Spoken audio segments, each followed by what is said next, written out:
Ako urong dito, and I said I would stake my honor, my life, and even the presidency. Good morning, MPC. Good morning, Presidential Spokesperson Salvador Panelo. Good morning to all of you. Shoot.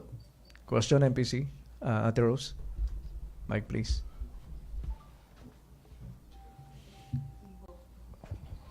Sir, good morning. Morning. Sir, ano po yung reaksyon ng palasyo dun sa guilty verdict na ibinaba ni Judge Azucena dun sa mga pulis na sangkot sa Kian de los Santos murder? Well, it is a triumph of justice. It shows that this country has a robust judicial system.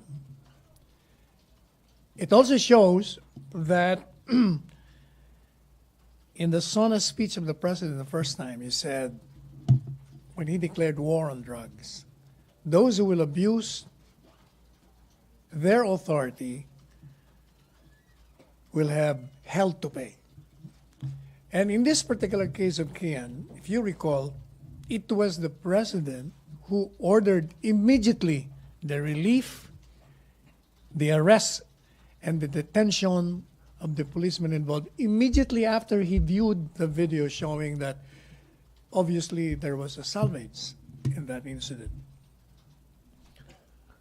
So from the very start, the administration's policy was to be intolerant with any kind of abuse coming from the military as well as the police. And for that matter, any abuse coming from any civilian, any violation of law. Sir, And it also demonstrates, by the way, the theory when the detractors of the president advocate the idea that the ICC has jurisdiction because this country does not have the capability of prosecuting criminals. This is a walking testament that there is, in this country, as I said earlier, a robust judicial system, a working judicial system. Sir, And we would like to laud, by the way, this is a 6-month trial, and this is a record in heinous crimes like the case of Kian. It took them only 6 months to finish the case. It means that the prosecution as well as the defense really did their homework and finished the case on time. Sir, magdudulot kaya ito ng pangamba dun sa mga pulis o military na masasangkot dyan sa mga ganyang kriminalidad o paglabag sa karapatang pantao? Oh, certainly it is a deterrent of any commission of any crime involving men in uniform. Thank you, Ate Rose. In connection with the conviction, Celerina. Good morning, sir. Sir, just for the record, kasi the president previously said, and he always said in his speeches before that he would pardon the police or military officers who would be convicted in connection with their work. So in this case, any assurance that the president would not later on pardon these convicted felons? Of course. You must remember that this is murder. There is intention to kill. The president will never tolerate that. What he said was, if you do it in accordance with your job, in the performance of your duty, then I will help you. Not when you violate the law. That is what he said. I asked that because, if I remember it right, shortly after the president's meeting with the parents of Kian de los Santos, apparently, parang merong flip-flopping sa pagsasalita niya no, na parang there's really a need to kill Kian de los Santos. So I'm just seeking for your assurance. Yeah, we give the assurance that the president will never tolerate any intentional killing against civilians from the man in uniform. Thank you, Celerina. Henry, Yuri, still on Kia's case. Same question. Okay, other matters? Shift na tayo, MPC, sa ibang subject. Kian pa rin, Henry. Other matters. Henry, please. Henry Uri. Mike, please. Secretary, ano ang eksaktong gustong ipagawa ng Pangulo kay Colonel Espinido sa pagpapabalik sa kanya sa Osamis? Well, if you recall, Espinido was successful in reading that place of drug lords, those who push drugs. And apparently, since his departure, the drug incidents there increase by leaps and bounds. So the president needs man like Espinido to do the work. Is there any order na shoot to kill itong mga paruhinog kung magkakaroon ng resistance or whatever? The president's order is always when your life is in danger and at risk, then the law allows you to use violence to save your lives. So meaning, It is a justifying circumstance under the revised penal code. There is no need for an order to shoot to kill. The instinct of self-preservation require you to do something about your own life. all right. Thank you, Henry. Still on Espinido question. Other matters? Shift na tayo, MPC. Jonah? Sir, dun Chana. sa Duterte Death Squad, what are the mechanics? Sino yung mga bubuo doon? Anong order ni Presidente? First, I think the president was just bringing an idea. And if that idea becomes a reality, as Secretary of Defense Delphine Lorenzana said, the Army will be in charge of that. There is also the idea that perhaps if you organize that, composed of men in uniform, then you need those who surrendered coming from the NPAs to join so that these people know who the members of the SPARU units are. So they can easily point. Mas mabuti yung kilala mo kung sino yung miyembro. Kasi mga kasama nila yan eh.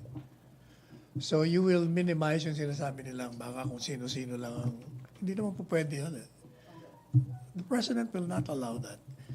The reason why he's doing that, kasi kung pinapatay yung mga pulis natin nang walang kalaban-laban, then he's duty-bound by the Constitution to protect them. Kasama yun sa tungkulin niya, pangalagaan niya ang kaligtasan ng taong bayan at lalo na yung mga nagpapahiral ng batas. Sir, dun sa mga surrenderers, they will go on training sa ESP? No, as I said, that is also an idea being floated. It's an idea. So pag-aaralan pa yan. Anong magandang pamamaraan? What is important to my mind is that the president is doing his job. The Constitution commands him to serve and to protect the Filipino people, and that includes the policemen. So anything that endangers the lives of civilians as well as men in uniform, then the president is mandated by the Constitution to undertake measures to prevent such occurrence. And the President said, sir, na pag may nakita kayong 3 or 4 na nakatambay sa terminal, sa mga kalendarya, patayin nyo na agad. No, ang ibig niya sabihin kung yung mga SPARU unit yun. Kasi malalaman mo naman kung hindi, kung may mga kasama ka, mga dating kasama nila, then you will know. Yun ang ibig niya sabihin. Thank you, Jonah. Still on the DS, Ate Rose. Sir, Then follow up. proceed. Yeah. Di ba sir yung idea ng paghihimok na magbalik loob yung mga rebelde para magkaroon sila ng tahimik na buhay? Paano magkakaroon ng katahimikan yung buhay nila kung gagawin silang asset ng military na tagaturo ng mga dati nilang kasamahan? Di magiging mapanganib yung buhay nila sa kaya sa pagbabalik sa mainstream. Katotohanan niya, nanganganib ang buhay nila nung sumurrender sila. Sila ang unang itatarget ng mga SPARU. Kasi sumurrender sila eh. And there is a risk of these people pointing at them. Kaya sila ang unang target, in fact. So hindi parang ino-open natin yun sa mas mapanganib na sitwasyon. Hindi naman. Yung isasama sila sa military operation. Hindi, dapat nga, kung isama mo yon para malaman mo kung sino papatay sa kanila, hindi makakabuti sa buhay nila. They will be saved. Kasi me, as far as I am concerned, kung akong nandun sa kabila, sila ang una kong hahanapin. Sila mga sumuko eh. Yung mga nasa loob, siyempre, will feel endangered. Pag tinuro sila, di patay na sila. Eh sir, baka makadiscourage po kayo ng mga posibleng rebel returnees kung ganun. Hindi naman. Kaya. Kasi they have to choose it between life in the hills na nandun din ang buhay nila. And alam naman nila namamatay din yung kanilang mga kasama. And life dito sa isang side na mas malaki ang percentage of surviving. Thank you, Ate Rose. Christine, Joseph, and Henry, then Ace. Christine. So you said parang the president has to protect the people, kaya because he said he wants to field mga assassination teams. Yes, no, that explains why the Memorandum 32 has been issued by But won't him. you also violate yung due process? No, why are you violating due process? You're running after criminals. You're running after people who will assassinate us. So how can that be? You will prevent it nga from happening. So they're not entitled to due process, sir? You mean to tell me, pag pinapatay ka na, teka muna, bigyan muna kita ng due process. Hindi na pwede yun. Sir, parang has In the other words, we have a situation here where there is a group of men who will kill with impunity. What do you want the state to do? Just sit idle and watch? We cannot do that. It's the duty of the state to protect its citizens. So, did the president parang get any report na merong ang assassination teams? I That's why he suppose said. the president will never undertake any measure without basis. He has all the resources in the world to back him up. Thank you, Christine. Joseph, and to be followed by Henry, then Ace. Morning, sir. Sir, how will the government recruit members of this SPARU unit? As I said, that's just an idea. So let's wait for that idea to be realized. First, the idea of creating an anti-SPARU unit is SPARU. just an idea as of now. He's floating that idea. And some are responding, others for, and others against. Let's see how it develops. Okay, so... What is important to me is the president is doing something to protect us. All right, so you just kanina po, earlier in your statement that you mentioned the Memorandum 32, no? So you Yeah. just made the connection between 32 and this idea of putting up a SPARU unit. So is that why the president issued Memorandum 32, and is the government intensifying its offensive against the communist insurgency? Well, that's part of the intention. The foremost reason is to protect us from acts of terrorism, acts of criminality being committed in those areas pointed to by Memorandum number 32. So, sir, testing the idea lang, the members of the SPARU units will be former members of the CPP-NPA? Oh, the SPARU units we have known are members of the NPA. That's in the past, sir, diba? Pero now, the idea is that the government will be using former rebels against their former comrades. No, as I was saying, that's an idea also. That's an idea being floated also from other sources. That it's a good thing daw na mas maganda mga dating NPA members ang kasama ng mga men in uniform kasi ma-identify mo kagad. Hindi ka na mag-aantay, nababariling ka. So that's based. Naka-ready ka na kagad. Siyempre, pag tinuro mo, yan, o di siyempre, may mga dalang baril yan. So parang mga makapili to, ganun, parang ganun. Na former members being used for the. Hindi, that's Idea. an idea lang. Ideas lang. What's the lahat other yan. idea, sir? Sa ngayon, kumbaga, niluluto pa lang natin mga regado kung anong mabubuo. Tingnan natin how it develops. And another idea could be recruiting volunteers, mga ordinary Another civilians. idea is, it's a good idea not to proceed. Di ba? Why just did you an say idea. that? Wala, hindi nga natin alam eh. So it's a Basta, trial balloon. what is important to me is the president is doing everything to protect this nation.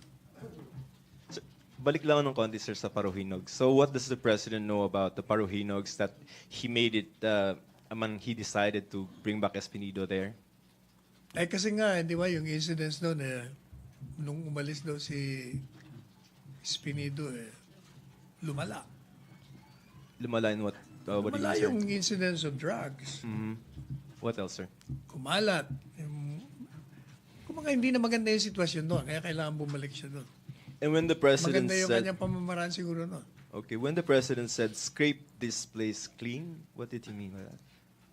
What? Scrape this place clean. O, That's ibig the order. sabihin, gawin mong maging lawful yung lugar na yun, hindi lawless. And that includes exterminating. That includes dismantling the drug apparatus. That means prosecuting the people involved. That means putting them in jail where they belong. And rehabilitate those who have been addicted to drugs. All right, sir, thank you. Thank you, Joseph. Henry, then Ace Romero. Follow-up lang, sir, dun sa creating the SPARU unit against the NPA. You keep on saying, just this idea lang to. Kumbaga, idea lang ito ng presidente. But is he serious? I suppose. I don't think he's joking on this. This involves matter of life and death. You have here the situation of a group killing people. You cannot be joking on this kind of matter. So he floats this idea. And then let that idea develops into something real. Hindi naman ho ito But yung... then, of course, the mechanics of that will have to be worked out. Hindi So naman that ito it yung will not endanger others in the course of the operation. Hindi ito yung strategy ng Pangulo na he's just floating the idea to know kung sino yung mga kasama niya sa anti-insurgency campaign. Oh, not really. He does it because he wants to solve criminality in this country. Pero trabaho po ng AFP at saka PNP ang habulin, hulihin at kung lalaban, magkaroon ng encounter. Hindi ba ibig sabihin ito, Secretary, tila kinakapos na ng kumpiyansa or hindi happy ang Pangulo sa resulta ng trabaho ng AFP at PNP na ginagawa laban sa NPA? Not necessarily. In fact, he's using them precisely to augment the forces stationed in those areas. Opo, pero In bakit other words, kailangan? you're improving on a situation. Otherwise, you will create your own army if you do not trust this present army. So the palace thinks that pag wala itong mga SPARU na ito, walang magandang resultang makukuha dito sa anti-insurgency campaign? What do you mean pag walang SPARU? Pag hindi Yung ginawa SPARU ito... palagi nandyan, hindi naman nawawala yan. Hindi, I mean, pag hindi ginawa yung idea ng presidente, pag hindi nag-materialize, hindi rin matatapos o magkakaroon ng magandang resulta yung insurgency campaign ng gobyerno. Not necessarily. Lahat ng mga ideas na pwedeng makatulong sa isang kampanya laban sa insurgency, dapat subukan natin. Alright. Thank you. Reminder lang, kung okay lang, one question, two follow-ups para Ace, please. Secretary, what's the President's legal basis for ordering the wipe out of the Paruhinogs? The white? the wipe out of the Paruhinugs? Again, I will repeat what I said. All actions of the president are based on one constitutional command, that is to serve and to protect the people. If that place there endangers the lives of the people there, then he is required, is directed, is commanded and ordered by the Constitution to do something about it. Otherwise, he is remiss of his constitutional duty to protect and to serve the people. So when he said wipe out, na kasi sinabi niya kahapon, ubusin yung pamilya. So what does he mean by No, that? he is actually referring to those who involved in drugs. They should be prosecuted to the fullest. I already explained that to in responding to Joseph's question. Hindi ibig sabihin patayin yun. No. Kasi ang term niya, Killing will only come if they resist arrest, if they do violence to those who are enforcing the law. This is very clear every time the president says that. so when he said wipe out from the face of the earth, ibig sabihin nun, they should be held accountable for their actions. Yes, You're it means he saying that- will pursue to the ends of the earth these criminals until they're behind bars. So not necessarily patayin. Not Kasi necessarily. ang tinawagan niya yung pulis. Okay. The law allows killing when their lives are in danger. Okay. Thank you, Sec. MPC questions, other matters? Joseph, balikan kita. Si Joyce muna. Joyce, please. Sir, sabi nyo idea pa lang itong death squad. How do we expect it to be developed? Ibig ko ba sabihin, meron po bang, are we expecting succeeding meetings with the President, with Lorenzana, PNP? Babagitin pa to sa command conference? Paano po ide-develop yung idea? Well, the Secretary of National Defense has already responded to it. He said he will create a task force and think about the plans, how to do it. We will let you know as soon as it becomes a reality. Since sir, sinasabi nyo idea lang, is there a possibility na hindi rin to matuloy? Of course, an idea can either come into fruition or not. Okay. Sir, sabi po ng CHR, ni Attorney Chito Gascon, under daw po sa international humanitarian law, prohibited daw po ang any kind of death squad. You know, if you say death squad, the intention of which is just to kill, but not killing in self-defense, he's right. But this is different. Precisely, you're going to create that to prevent the killing of these people, of civilians. Masyadong narrow ang kanyang pananaw dito. Okay na, Joyce. Joseph. Then, Christine. Sir, sorry lang. Yung kaninang question ni Celerina, no? But you mentioned yung whether the president will pardon. You said that president does not tolerate murder. But just to be very black and white about it, will the president pardon these 3 policemen, assuming that it reaches the Supreme Court and there's a finality in the decision? The president, as I said earlier, will never tolerate policemen who intentionally kills, who have done it not in accordance with the performance of their duties. So, So therefore, obviously if the conviction is murder, which is intentional, then I don't think the president will pardon. okay. Thank you. Christine. Salamat, Joseph. Sir, the President used the term assassination team last night. So, di ba, pag assassination to assassinate. So, yun, based on the concern that was raised by Chito Gascon. I mean, he used the term assassination team. Eh, kasi nga mga assassins yung hinahabol eh. Eh, ganun din yun. It's the same. So, no reason to be concerned, even if the President used yung, because it means yung objective is to kill rin, parang ganon. I think we should be, in fact, be relieved that we have a president doing everything in his power to stop all acts of violence, all acts of criminality, all acts of terrorism against the civilians. Okay na, Christine. F- Sige. Joyce, then Joseph. Sir, kahit idea pa lang naman to, i-develop pa naman, can we guarantee na walang magiging human rights violations if this Well, squad will be... definitely. If you recall in Memorandum 32, which apparently you did not notice, it states there that individual rights have to be respected.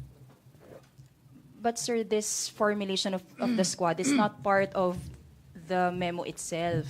So that's why I'm asking it. Well, it goes without saying, the president is a lawyer and he always abide by the law. He's trained in law. Okay na, Joyce. Okay, after Joseph, we will take last two questions. Okay, Joseph. O ito naman yung muna, hindi pa nakakapagtanong yun eh. Ikaw na. Sige, si Virgil muna, then Joseph. Sir, regarding kay Secretary De Reza, may naghahanap na ba si Pangulo ng replacement for him? Hindi, wala pa siya sinabi. We'll let you know as soon as he has appointed one. Ano po yung specific po, sir, na corruption allegations dun sa dalawang nasiba? Kasi it was not clear kung ano ba yung corruption allegations against them that led to their dismissal. What he said during the press conference is he's investigating the corruption, exactly how it happened. And kung may findings na, sir, will the palace file charges against the two? Siyempre, it goes without saying, palagi naman ganyan. Thank you. Okay na, Virgil. Sige, doon muna sa OPAP. Sir, ang akusasyon ni Joma Sison, ano daw, gusto lang imilitarize ni Presidente yung OPAP, kaya niya tinanggap yung resignation ni Duresa at saka sinibak yung dalawang opisyal. I'm surprised even that you're giving credit to Joma Sison. Joma Sison, I think, is living in a different world. He has lost touch with his men. He started with a beautiful concept, but 50 years hence, wala. Wala nangyayari. Hindi na siya sinusunod ng mga tao niya. Follow up. Otherwise, kung sinusunod siya, sana walang mga violations ng ceasefire. Okay. MPC, last question from Joseph. Sir, dun lang sa SPARU unit. Talagang hat ka na. Why? Okay. It's an idea. We want to test the idea, right? All right. Okay. Remember Alsamasa of several decades ago, mga ganon? Pinanganak ka na ba nun? I read things, sir. I read books naman. Okay, Alsamasa sa Davao. Hindi, may mga, di ba, yung... Sa Davao yun, yung Okay, Alsamasa. so anyway, how do you prevent that kind of thing from happening? Meaning, encouraging na maybe not hindi authorized by the military or whoever, to take the law into their own hands and just kill... And sino ba nagtapos ng Alsamasa? Di ba si Mayor Den Duterte? Siya nga nakatapos nun eh. So he's resurrecting it now? No, ayaw niya nga eh. Hindi ba tinapos niya ngayon? Because he doesn't want that. Yung patayan. Hindi ba? Kaya nga inayos niya yung sitwasyon doon eh. How do you prevent a wild, wild west? I mean... He did it. He stopped the wild, wild west in Davao. That's why he's loved by the Davaoeños. How he did it, I think... I'll rephrase my question, sir. Will it not encourage regular individuals from taking the law into their hands and just shoot maybe their own personal enemies and not necessarily enemies of the state? No, I don't think so. I don't think it will encourage. In fact, people will be relieved that there is such if this idea becomes a reality. Na may mga nagbabantay pala sa amin, na mga gustong pumatay sa amin. Eh kung akong sibil, matutuwa ako. Okay. MPC, maraming salamat. Presidential Spokesperson Salvador Panelo, Thank maraming you. salamat.